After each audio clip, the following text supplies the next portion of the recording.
Afternoon, everyone. I'm JP Arceno, and I'm going to contend for the theology of virtual realism, which is in Metaverse, our virtual reality world. And this is closely related with uh, the topics that were presented by Simon and Karen, especially the materiality of the digitality and of course, for this context, virtual reality. Now, diving into Web3, where we are in right now, which means more digital, more immersive, or simply saying it's also the aim of for decentralization, inclusivity, inclusivity, and social trust. And my contention here is to really present that virtual reality is genuine reality, and that's why I'm going to have it today for us. Now, why virtual reality? Because sadly, there are still many scholars, and I have added it there on my paper, that seems like they don't see virtual reality as full reality. They think that it's inauthentic, it's less reality, it's uh, fake reality in a sense, and sometimes as well, many of us especially would even argue for the fullness of reality in virtual reality, but mostly based on our theological bias, or like our assumption or observation based on our experience. Now, and even I mean, there's also like one post on my social media and commented on my blog post. A person even said, change the narrative by using digital rather than virtual.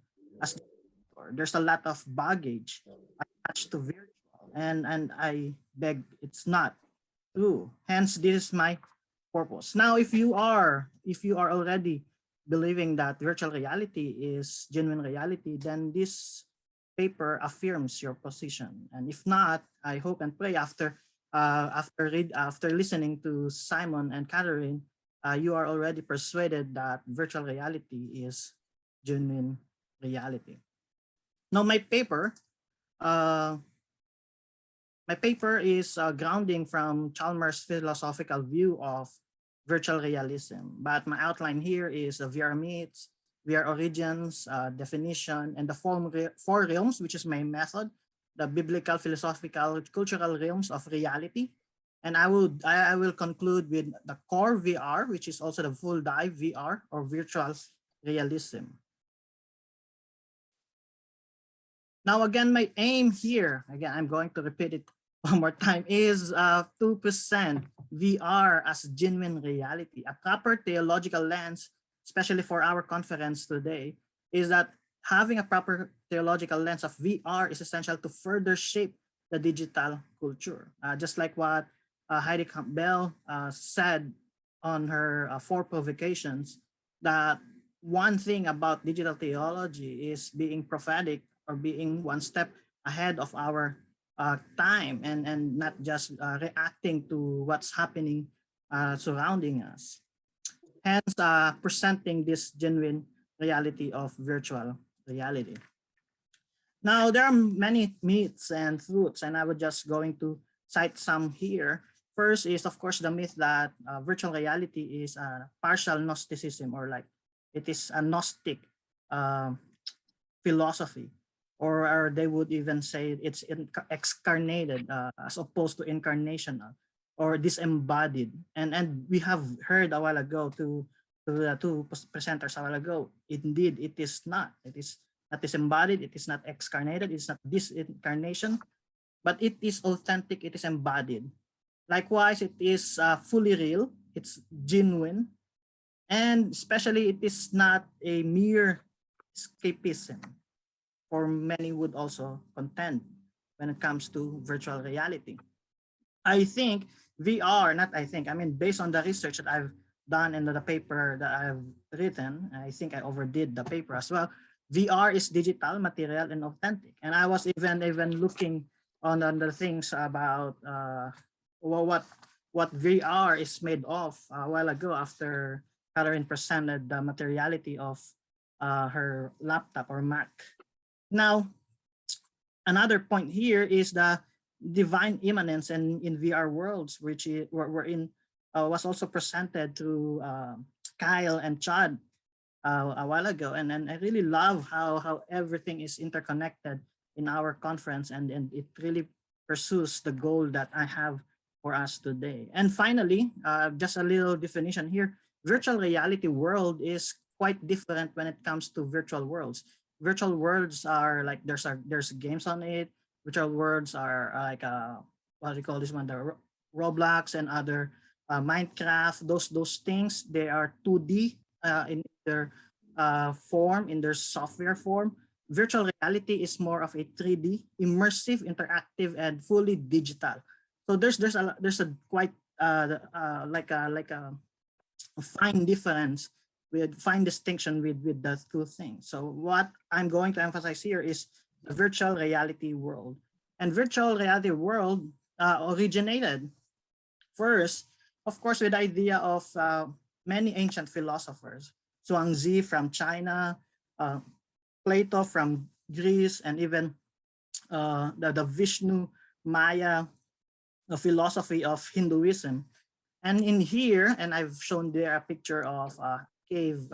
It's supposed to be a cave, but it's not more of a drawing, but we're aware of how Plato perceived reality as duality, wherein there's ideas and forms, and we were all aware of, and that is actually part of the origins of virtual reality. But I would locate my virtual reality history from the painting of London from Bankside, a long view of London from Bankside in 1600s and 1700s. They even made a balloon that would go up and would see the bird's eye view and the balloon view of the entire London city.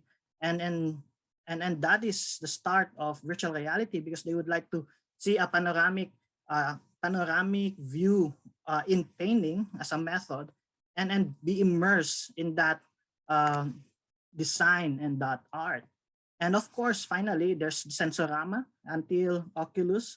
And of course, these are all in a modern day period, which is in 20th century. Now, for my definition, virtual reality is immersive, interactive, and digital. There are three components of virtual reality. It should be immersive, it should be interactive, and it should be computer generated. It is an immersive, interactive experience of human physiology and psychology. If you are just saying that it is immersive and interactive, it's not digital, then it's not virtual reality. It's just virtual, or maybe it's just another form of reality. If it's just immersive and digital, then it's still not virtual reality. And of course, many are interactive and digital, just like cyberspaces, just like this one, Zoom. And this is not virtual reality. This is just a virtual space that we have, but not a virtual reality space. So 4 realms that I would like to ground my contention. First, of course, biblical, philosophical, next, and cultural. Finally, theological. To point out again, I'll return in my definition. Virtual actually came from the root word virtus, and we think virtual is always associated negatively. It's perceived as fake or not real or inauthentic. But virtus actually has a more positive definition, and in etymology, virtus signifies strength, power, courage, and likeness of the essence. So again, it's on my paper. I hope that you would read about that. Now, for my first contention, grounding of my contention is a biblical realm, the biblical realm. Old Testament models such as the rainbow in a Noah event, burning bush when Moses encountered Christ, Shekinah glory, and there are a lot more. However, understandably, there were no computer technologies in biblical times. Okay, that will be anachronistic. Now, however, the thought of VR, or the thought of virtuality as something extraordinary in the ancient world in principles and logic, has a lot to do with how we ought to perceive VR today. Many times in OT, virtual realities coming from the perspective of something unusual, supernatural, more real, C.S. Lewis is using this term, and divine act are closely related to the indwelling presence and everlasting covenant of God, such as the rainbow in Genesis 9, Abraham's divine encounter, Genesis 15, Joseph's dream and interpretation, Genesis 37 and 40, the burning bush event with Moses, Exodus, the pillars of cloud by day and the fire by night, Exodus 13, and these are all something supernatural. The Shekinah glory, the tabernacle tent, Exodus 40, Ezekiel 43, and the chariots of fire of Elijah, just to cite some succinct cases. Moreover, in New Testament, the miracles of Christ, changing water into wine, John 2, the supernatural healings, walking on water, feeding the thousands, and the resurrection itself are can be categorized as something that virtually happened. It's again, virtuality is not less real, it's not inauthentic, but it is a genuine reality. So it happened, it is a real experience. These miracles henceforth were not less real, not fake reality, nor inauthentic. These are genuine realities that happen in the real world. Some can argue that Christ has the access to the dimensions of the heavenly and earthly realms, yet he even cast these realities in our world today when he taught the disciples to pray, your kingdom come, your will be done on earth in Matthew 6 as it is in heaven. Further, Apostle John's acceptance of the revelation from God through a virtual dream or mediated through angels as genuine reality affected how the early Christians perceived the coming last days in Revelation 20 and 21, the new heaven and earth, the restorative consummation of all things. If these are perceived as an authentic experience, then our Christian faith per se is hopeless. Now for the deeper cases, I have allotted there the transfiguration, the metamorphose story in Greek linguistic means to remodel, to recreate. This is not just a mere mirror. They were not just copying reality. This is to remodel, to recreate, to change into another form. This thought is similar to metamorphosis. Now, in context of Matthew 17, virtual appearance of Moses, the transfiguration time, and Elijah and Christ's radiance is a form of virtual reality. It's not computer-generated one, but it is a virtual reality. About closely looking in the passage, the present disciples, Peter, James, and John, had a genuine experience of this. Again, this is not less real, but it is more real. And finally, for my biblical realm, the post-resurrection visit of Christ and the disciples, and some would even thought that this is the glorified body. John 20 has the best illustration of VR biblical thought. It seems gospel writer put emphasis on Christ entering the room even though it was locked in chapter 19 and chapter 26 of John. Why? Because of the metaphysical post-resurrection ontology in this passage. It seems better to stick to the text rather than speculate. But in Luke 24, the disciples assumed that Christ was just a spirit, a phantom. They touched him. But we can clearly see that this is another form. It is a form that is more real, as C.S. Lewis would say in Ready Player One's what you call a scene of Anorak of James Halliday's Avatar. I hope you have watched Ready Player One. The meta avatar there, it's simply saying that it is both Anorak, it is both James Halliday, and at the same time, there's this young version of himself who is also himself. And I think, and I believe this is alluding to this glorified body, the meta avatar that we will have once we are already in Christ.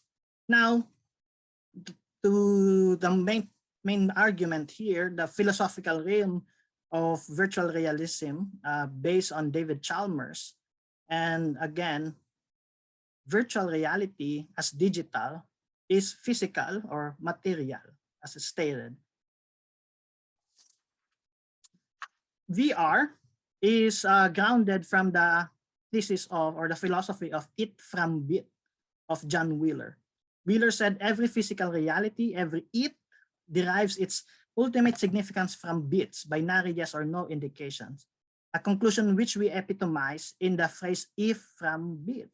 This concept can be observed in the development philosophers who thought that being that the being and reality come from water, fire, and even matter like atoms, molecules. Later then derived from Pythagorean system of Pythagoras, though the it and bit theory is a form of materiality, but it currently understood as the binary system of 1, 0, 1, 0, 1, 0, yes or no, or true or false. And then we are doing that. If you have software engineering or software computer science background, you'll understand more of this. If reality is reduced in physicalness or the materiality for argument's sakes, VR as it from bit is still physical. Hence, therefore, a genuine reality. The binary system had machinery wherein mechanical levers were used to signal data, lever up for 1, lever down for 0. Today, the bits are read and transmitted either through electrical voltages via Cat6. And after hearing Catherine's presentation a while ago, I tried to search what is Cat6 made of, and it's made of copper. It came from Earth. Or fast traveling pulses of light via fiber optics. And fiber optics are made of what? Silica sand, silicon dioxide as well. So to sum this ancient philosophy and modern technology, the two are conjoined both in our virtual reality. Now, for those who live and experience the metaverse, did not see these virtual objects and environments as replacement and denial of physical body. In another word, another part of who I am, it is an extension of myself. They're simply experiencing a real virtual body and not a fake virtual body. Third, and before I end for my fourth realm, the third realm here is the cultural realm. In our education, of course, cultural, as stated here, matters when it comes to theologizing. This section does not ground from culture to theology, but rather engages theology with cultural realities or contextualization. This section explores the education, psychology, economics, and even pop culture. Now for education, there are these things that we call now the metaversities, and these metaversities will be launched this fall. John, your time is running out. Can you try to summarize everything and bring it to a close? Thanks. So again, the cultural realm here is indeed actualized already in our modern reality. And finally, for my theology of virtual realism, is this is an embodied. It is embodied. It is incarnational, as stated. The theology of virtual realism. It's not Gnostic. It is there. It is in and being there for real, genuine experience in the physical world. Divine proximity itself, that God meets his people even in our spaces in virtual reality. And again, Chad and Kyle Guerrero also stated this in their book that will be published hopefully sooner or maybe tomorrow, maybe, I don't know. And lastly, for another point here, the created co-creators as image of God and eschatological companions by Garner and Hefner shows that virtual reality is an intersection of both current day and the coming day, or the already and not yet theology that we have. And finally, if we are not to embrace virtual realism, then we are saying this, that watching Christians trying to navigate this technological world is like watching ship without a chevron. Hence, it is our job as a pastor and theologian to biblically and think and theologically for technology so that they will live faithfully in this technological or virtual world itself. So I hope that we are all persuaded with the contention that virtual reality is actually real or a genuine reality. So thank you for that.